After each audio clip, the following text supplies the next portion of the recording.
YouTube, what's up, YouTube? Today is day 6 from reading one chapter a day from the book I am currently reading. I am currently reading As a Man Thinketh. This book is short, but it's very powerful. I've read this book over 100 times already, and I keep rereading the books that I have because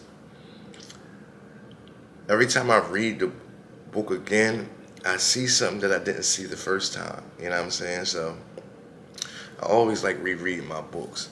And I'm documenting my journey of, just taking 1 hour or 25 minutes out of my day to read, you know what I mean, to increase my vocabulary, to help me be more creative, to expand my mind, to expand my knowledge.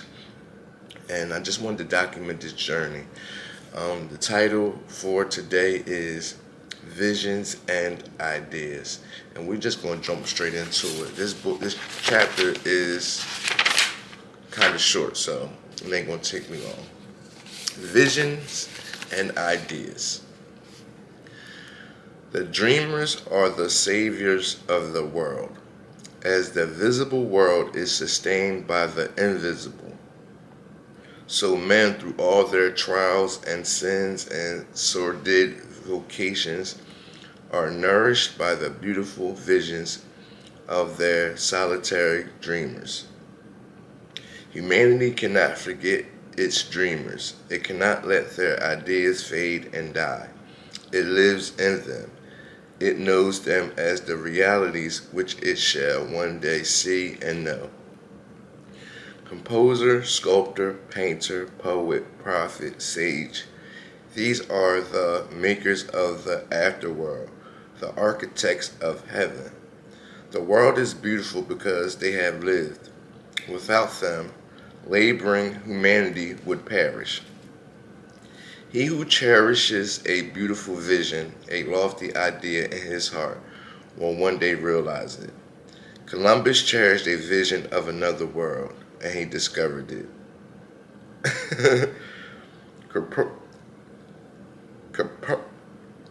Copernicus, I know that person, I know that name, but let me write that down. Copernicus. I don't even think that's how you pronounce it. Copernicus, that's what it is. Copernicus fostered the vision of a multiplicity of worlds and a wider universe, and he revealed it. Buddha beheld the vision of a spiritual world of stainless beauty and perfect peace, and he entered into it. Cherish your visions, cherish your ideas, cherish the music that stirs in your heart, the beauty that forms in your mind, the loveliness that drapes your purest thoughts. For out of them will grow all delightful conditions, all heavenly environments. Of these, if you but remain true to them, your world will at last be built. To desire is to obtain. To aspire is to achieve. Shall man's basest desires receive the fullest measures of gratification, and his purest aspirations starve for lack of substance? Such is not the law. Such a condition of things can never obtain. Ask and receive. Dream lofty dreams, and as you dream, so shall you become. Your vision is the promise of what you shall one day be. Your idea is the prophecy of what you shall at last unveil. The greatest achievement was at first and for a time a dream. The oak sleeps in the acorn. The bird waits in the egg. In the highest visions of the soul, a wakening angel stirs. Dreams are the seedlings of realities. Your circumstances may be uncongenial, but they shall not long remain. So if you but perceive an idea and strive to reach it, you cannot travel within and stand still without. Here is a youth hard pressed by poverty and labor, confined long hours in an unhealthy workshop, unschooled and lacking all the arts of refinement. But he dreams of better things. He thinks of intelligence, a refinement of grace and beauty. He conceives of mental buildups, an ideal condition of life. The vision of a wider liberty and a larger scope takes possession of him. Unrest urges him to action, and he utilizes all his spare time and means, small though they are, to the development of his latent powers and resources.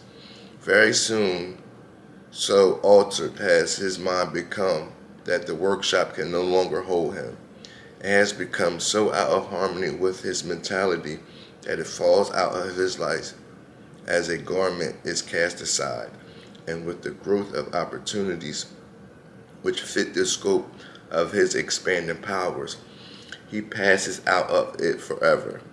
Years later, we see this youth as a full-grown man. We find him a master of certain forces of the mind which he wields with worldwide influence and almost unequaled power. In his hands he holds the cords of gigantic responsibilities. He speaks and lives are changed. Men and women hang upon his words and remold their characters. And sunlight he becomes the fixed and luminous center around which innumerable destinies resolve. He has realized the vision of his youth. He has become one with his idea. And you too, youthful reader, will realize the vision, not the idle wish of your heart, be it base or beautiful, or a mixture of both. For you will always gravitate toward that which you secretly most love. Into your hands will be placed the exact results of your own thoughts. You will receive that which you earn, no more, no less. Whatever your present environment may be, you will fall, remain, or rise with your thoughts, your visions, your ideas. You will become as small as your controlling desires, as great as your dominant aspiration. In the beautiful words of Stanton Kirkham Davis, you may be keeping accounts, and presently you shall walk out of the door that for so long has seemed to you the barrier of your ideas, and shall find yourself before an audience, the pen still behind your ear, the ink stains on your fingers, and then and there shall pour out the torrent of your inspiration. You may be driving sheep, you shall wander to the city, and open mouth shall wander under the intrepid guidance of the Spirit into the studio of the Master. And after a time he shall say, I have nothing more to teach you, and now you have become the Master, who did so recently dream of great things while driving sheep. You shall lay down the saw and the plane to take upon yourself the regeneration of the world. The thoughtless, the ignorant, and the indulgent, seeing only the apparent effects of things and not things themselves, talk of luck, of fortune, and chance. Seeing a man grow rich, they say, how lucky he is. Observing another become intellectual, they exclaim, how highly favored he is. And noting the saintly character and wide influence of another, they remark how chance aids him at every turn. They do not see the trials and failures and struggles which these men have voluntarily encountered in order to gain their experience, have no knowledge of the sacrifices they have made, of the undaunted efforts they have put forth, of the faith they have exercised, that they might overcome the apparently insurmountable and realize the vision of their heart. They do not know the darkness and the heartaches. They only see the light and joy and call it love. They do not see the long and arduous journey, but only behold the pleasant goal and call it good fortune. Do not understand the process, but only perceive the results and call it chance. In all human affairs, there are efforts and there are results, and the strength of the efforts is the measure of the result. Chance is not. Gifts, powers, material, intellectual, and spiritual possessions are the fruits of effort. They are thoughts completed, objects accomplished, visions realized. The vision that you glorify in your mind, the idea that you enthrone in your heart, this you will build your life by. This you will become. They don't see the hard work. They don't see the late nights. They don't see all the trial and errors. They just see the finished product. But they don't see all the things people had to go through.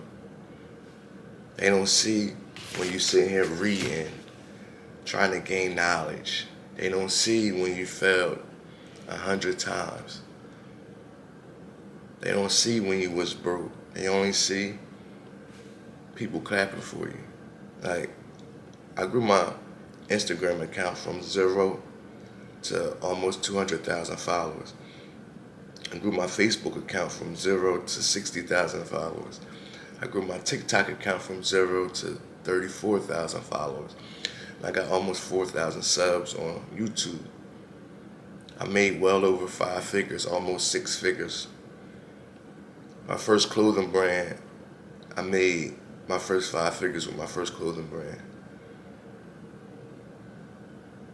But people didn't see that. They seen it, but they didn't see it.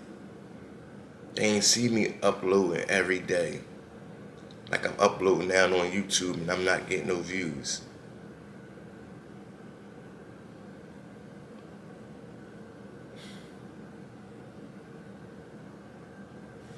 Man, it's been a beautiful journey, man. If you got a vision, if you got an idea, write it down. And the Bible says, write the vision and make it plain, so he that read it may run it. You got a vision, you got an idea, write it down. And go get it. Don't just take what this world has to offer. Add some value to this world. Add your own creativity to this world. Add your own style to this world. Look at this world as a big canvas and everybody just painting their picture. What are you going to add to this world? What are you going to create in this world? Don't just take what the world got to give you. Add something to it. Don't be scared to challenge yourself. Don't be scared to learn something new. Don't be scared to master a skill that you already have. One of my favorite quotes is, when you work on yourself and you work conscientiously, unknown friends will come seek you out. The world doesn't reward general knowledge. The world rewards specific knowledge. Have a blessed day today.